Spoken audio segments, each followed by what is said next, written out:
estava estudando um pouco da biologia tumoral, falando agora de câncer de mama, né?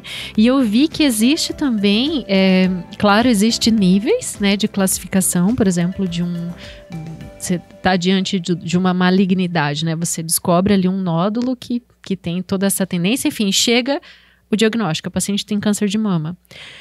Eu queria que você falasse dos protocolos de tratamento hoje, porque eu sei que entra também imunoterapia, hormonioterapia, essas coisas novas que antes as pessoas só ouviam. Cirurgia, rádio, daí químio, né? Só que agora a gente tem outras variáveis. Então, deixa eu te dizer uma coisa.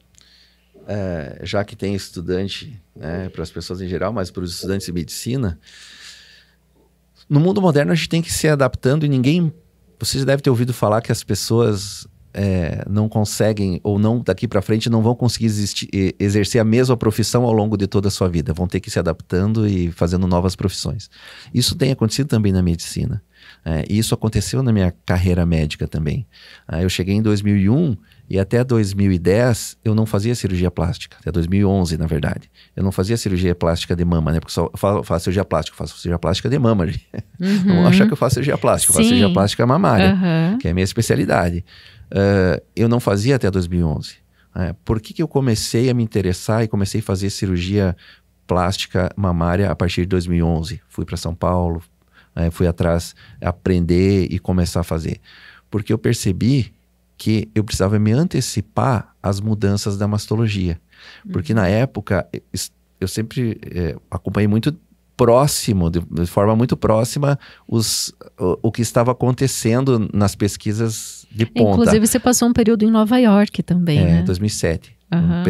Um mesinho ali, né? Mas, enfim, passei, conheci um serviço grande, o primeiro serviço para tratar câncer de mama no mundo, se chama Memorial Sloan Kettering Cancer Center, que é o Memorial Hospital de Nova York. 1800 e pouco, eles criaram esse hospital, final, 1880 e poucos.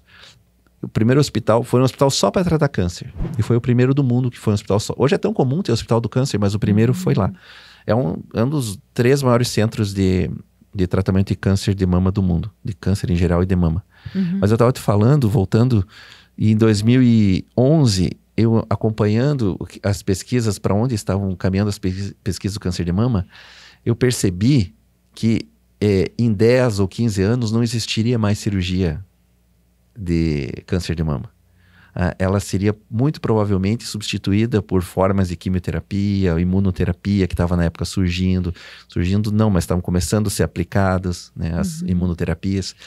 E eu pensei, eu tenho que me antecipar, porque eu ainda tenho muito tempo de carreira médica e eu não posso perder, a minha especialidade já não é muito ampla. E se eu ainda perco a cirurgia do câncer de mama, ela começa a ficar muito restrita. Então, deixa eu te interromper para te fazer uma pergunta. Você já curou uma paciente de câncer de mama sem cirurgia? Já. Curar... não é que necessariamente curar. Uma pessoa pode morrer com câncer de mama, mas não morrer do câncer de mama. Isso eu tenho várias pacientes. Tem uma paciente que eu tenho agora, que tem 88 anos, que ela tem o câncer de mama, um nódulo no seio, o câncer está ali. Já faz 3 anos que eu estou usando só um comprimidinho por dia de hormonioterapia nela. Porque ela é um câncer muito pequeno, muito pouco... Não foi para cirurgia essa? Não fiz cirurgia, não caminhei para quimioterapia, nem radioterapia. Ela tá só usando essa hormonioterapia, porque ela não tem nem condições de cirurgia, na verdade, sabe? Já uma pessoa mais debilitada. E por que eu vou expor ela ao risco de um centro cirúrgico se eu não vou prolongar a vida dela? Né? O tratamento com hormonioterapia está contendo a doença dela. Né? A doença não está crescendo, já são 3 anos, a doença até regrediu com hormonioterapia. Então, muito provavelmente, essa mulher vai morrer com câncer de mama, mas não vai morrer do câncer de mama. Isso é uma coisa relativamente comum de acontecer. Então, em 2011, eu estava te falando, eu vislumbrei que no futuro talvez não se operasse mais. E eu não estava errado. Porque a gente ainda opera o câncer de mama, sempre, exceto nesses casos muito particulares, como a pessoa não tem condições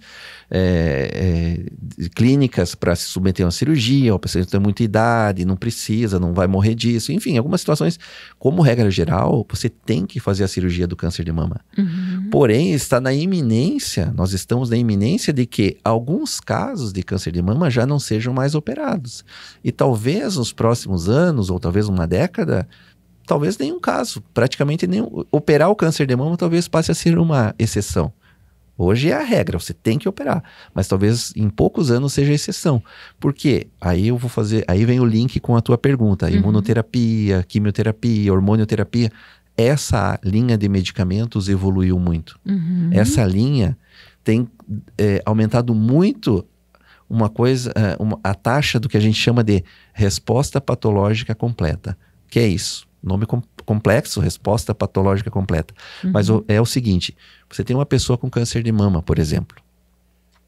Serve o mesmo raciocínio para outros tipos de câncer, mas estou falando de mama. Sim. Você tem um câncer de mama. Hoje, antigamente, todo câncer de mama que chegava para mim, eu operava. Hoje, a gente fez um diagnóstico de câncer de mama, a primeira coisa que eu preciso saber é qual é o tipo de câncer de mama. Nós temos alguns tipos de câncer de mama e o tratamento deles muda. Tem um deles que é mais...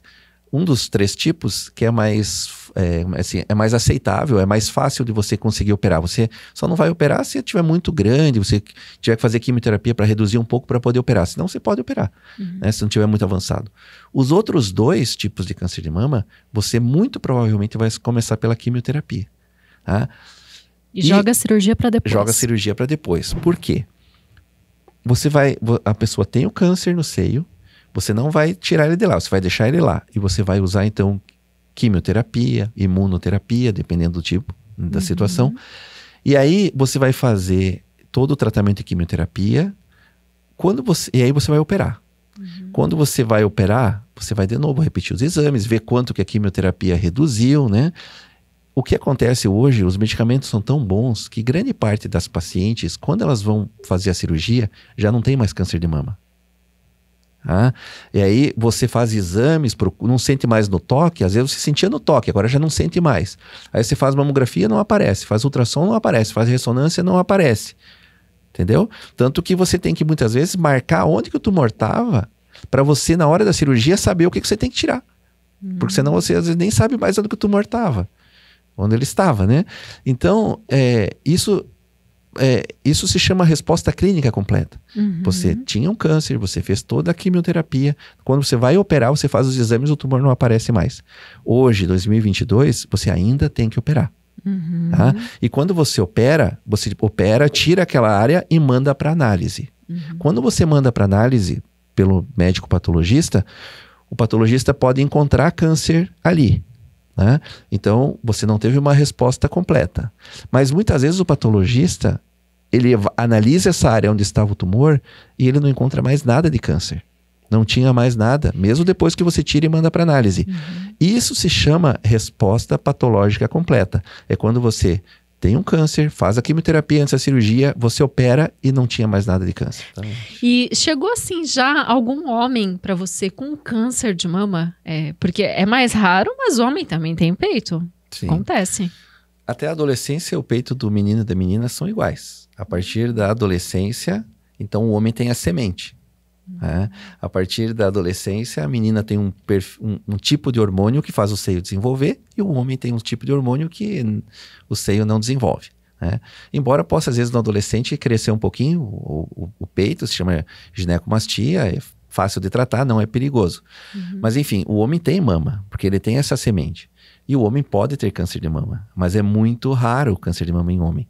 E geralmente são homens idosos e geralmente tem uma história familiar importante, porque tem uma alteração genética na família. E aquele gene alterado passa em várias pessoas da família e ele herda, ou do pai ou da mãe, que aumenta o risco de câncer de mama, e ele acaba desenvolvendo câncer de mama. Então, não é frequente a gente ver câncer de mama em homem. Em 2021, ano passado, eu tratei 2 homens com câncer de mama, mas fazia já alguns anos, vários anos que não tinha nenhum caso. Daí, ano passado, casualmente, teve 2 casos no mesmo ano. E foi para cirurgia? Teve Os perfil? 2 foram para cirurgia. Um deles até um tipo de câncer muito raro, que se chama carcinoma in situ, que é praticamente um pré-câncer de mama. E é até difícil de diagnosticar, ainda mais num homem nessa fase. Só foi possível diagnosticar porque ele começou a ter sangramento pelo mamilo. Nossa. Ele me procurou com sangramento pelo mamilo, a gente fez exames, operou e era um carcinoma in situ. Eu fui estudar... Que idade tinha esse homem? Em torno de 60 anos. Nossa, jovem. Foi um caso incomum. E eu fui estudar na literatura e ver, tem relatos, claro, tem série de casos, mas não são muitos casos na história mundial, assim, não lembro os números agora, mas é bem, bem raro. Carcinoma in situ em homem, um câncer de mama tão inicial em homem.